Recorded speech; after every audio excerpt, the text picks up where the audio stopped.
Hi, today we're going to be working on a 2-octave A minor and C major scale on the violin. So we've probably worked on those scales before, and maybe we're adding an extra octave today. For the A minor, you might already have learned both of the octaves because they are both in first position, but for the C major, it does require some shifting. So let's go ahead and start with the C major scale. We're going to walk through the fingering for the 2 octaves.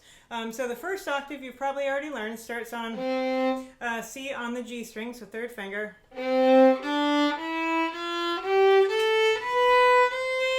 And then at this point we shift to third position, so going from low second finger C to first finger D. So we got C, and now you're in third position. Your finger pattern is going to look like this on the A string and on the E string. So let me find that D again. Good. Then you're going to go second finger on E, whole step, half step to F natural, whole step to G, and then we're over to the E string A, and then whole step to B, and then half step to C. Now when we play a 2-octave scale, we play some extra notes. At the top and at the bottom is kind of a little bit of a turnaround, and it makes it add up to 16 notes ascending and 16 notes descending. Otherwise it would be 15 and 15, which is tricky to break up into 2 and 4 beat rhythms. So to make it divisible by 2 and 4, we add some extra notes. So once you get up to the top, C, you do the leading tone B again, back up to C, and then you're going down for good. And then practice getting that shift smooth, and then second octave. And then you do another turnaround at the bottom. You play C, D, C, so 1, 2, 1 for our scale degrees. Not everybody does the turnaround when they practice the 2-octave scales, but it is a good idea if you're going to be doing variations where you're breaking it up into 4 notes or 2 notes or even 8 notes. It's nice to have it add up to a nice even number of notes. So that's what we're doing with the turnaround. So just go ahead and get used to playing it that way.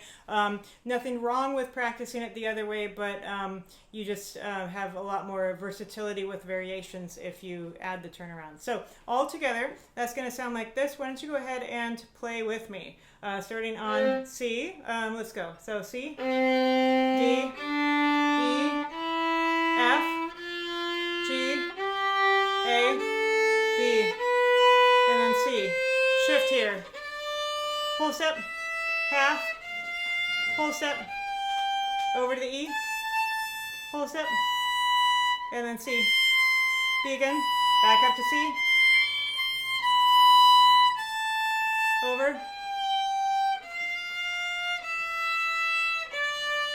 shift.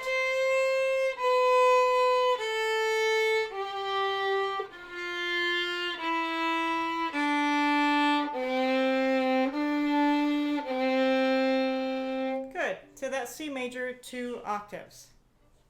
Now let's do A minor. Now for the 2-octave A minor scale, you do not actually have to shift out of first position at all.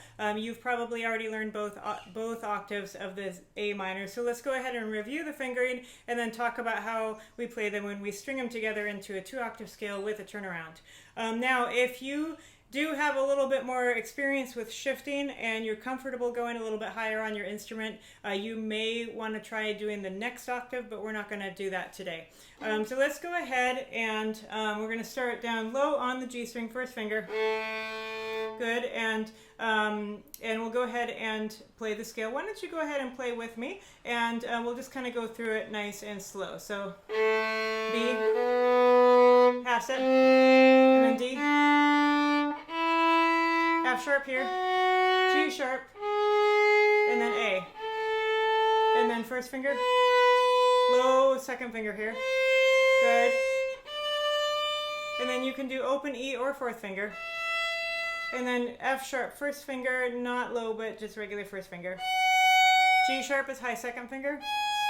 And then half step to A. Turn around is G sharp, and then up to A again. Now change your finger pattern, natural. Low first finger, F natural. Fourth finger, low second. And then G natural. F natural.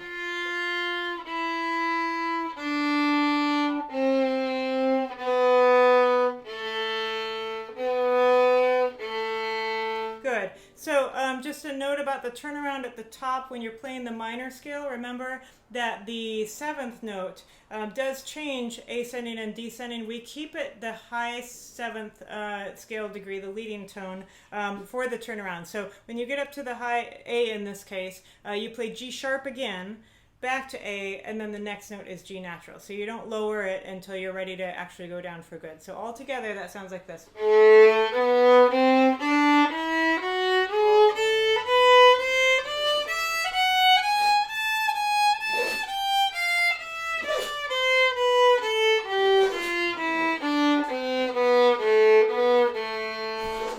So I would recommend that you maybe spend a little bit of time practicing the scale slowly, maybe with a drone or a beat, and then when you're ready to practice with some variations, go for it with some beats and drones.